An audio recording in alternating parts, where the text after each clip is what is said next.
How can you classify the principle and mechanisms of drug action? What are the different processes involved in this particular regard? And what is the role enzymes playing as far as the mechanism of drug action is concerned? Let me state the complete rigmarole in today's episode. We are actually in the shallow waters of the topic. And the fun lies in going across ripple by ripple till we master the big waves strongly enough to dive in deep. Why wait? Let's actually break the ice. Welcome all to Is Pharmacology Difficult podcast. I'm your host Dr. Radhika Vijay, MBBS MD Pharmacology, and this is the audio hub to get the best simplified basic tips, strategies, methods, and lots of ideas to learn better, understand better, and make your concepts crystal clear. If you really find, and if there's a question hovering in your minds, is pharmacology difficult? Lend me your ears for a while and let in the magic of knowledge. Yes, we are on our way of pharmacodynamics. Generally, the drugs show both beneficial and harmful effects.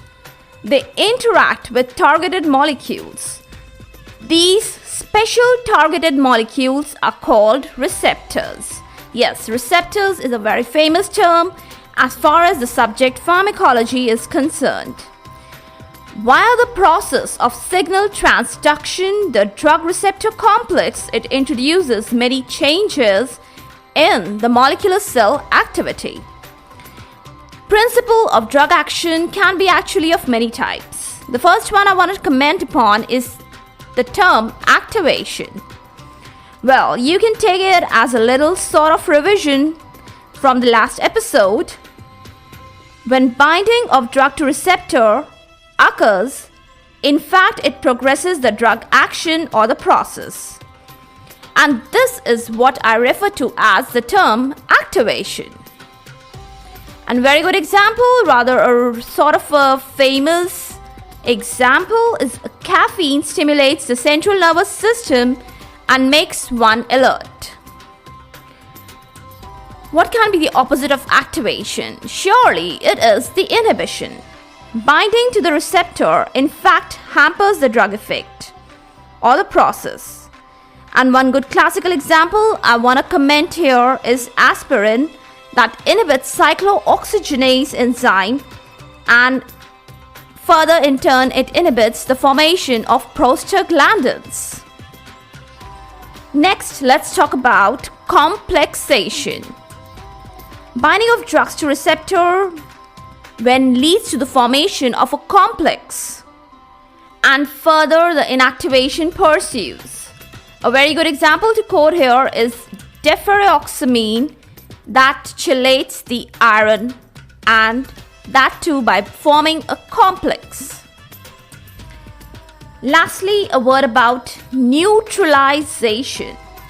Binding of drug to the receptor neutralizes the existing action simply via a chemical reaction, and very good example is of antacids, which neutralize the acid production in the stomach. Now, when we direct ourselves to learn about the mechanism of drug action, then what we need to know most importantly is that drugs may act by receptor-mediated or sometimes non-receptor-mediated mechanisms, or simply by targeting specific genetic changes. Most of the target molecules, they are made up of proteins. I repeat, most of the target molecules, they are made up of proteins. And that is why they are so selective in nature. Well, that's really very important thing if you pay attention. Talking about the functional proteins, they are mainly of 4 types. They can be enzymes, they can be ion channels, transporters, and are very well known receptors. First, I will be commenting on the enzymes. Enzymes are very important protein molecules and they serve as the targets for the drugs. increase or decrease in enzymatic functions. It is achieved by the drugs. Enzymes can be stimulated through the receptors and sometimes what we label as the second messengers. Well, you might be wondering what is this term second messengers. Don't get caught into this. This term will be discussed and understood in a much better way very, very soon. Well, that was a teaser I gave you. Let's continue. Enzyme stimulation increases the affinity for substrate and the reaction rate constant, which we generally refer to as small k capital M, it is lowered down in the value. I hope you're getting what I'm trying to convey to you. In a nutshell, the affinity increases and the rate constant value is lowered down.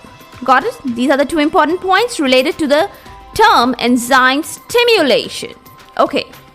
Now I will be making you familiar with term enzyme induction. And another one opposite to that is what we call enzyme inhibition. Now, when I talk about enzyme induction, it refers to more production of the protein moiety of the enzyme, and that in turn leads to the increased enzymatic activity. But very importantly, don't mess this term with enzyme stimulation. And now I'll let you know the differences between the enzyme stimulation and enzyme induction. I told you enzyme stimulation leads to two important processes: increase in affinity and the value of the rate constant is lowered down. What happens in enzyme induction? In case of enzyme induction, the rate constant of the reaction, it does not change at all. Yeah, the value is not changed. It remains the same. So, you cannot use the terms simultaneously, synonymously. They are different. I hope you understand.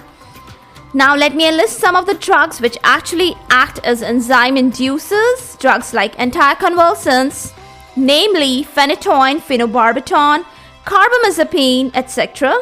Then we have drugs rifampicin, glucocorticoids, isoniazid, chronic alcohol consumption. Some of the industrial pollutants may also help in enzyme induction.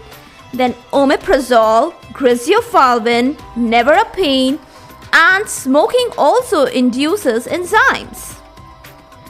Now with this list, let me withhold my words for the day.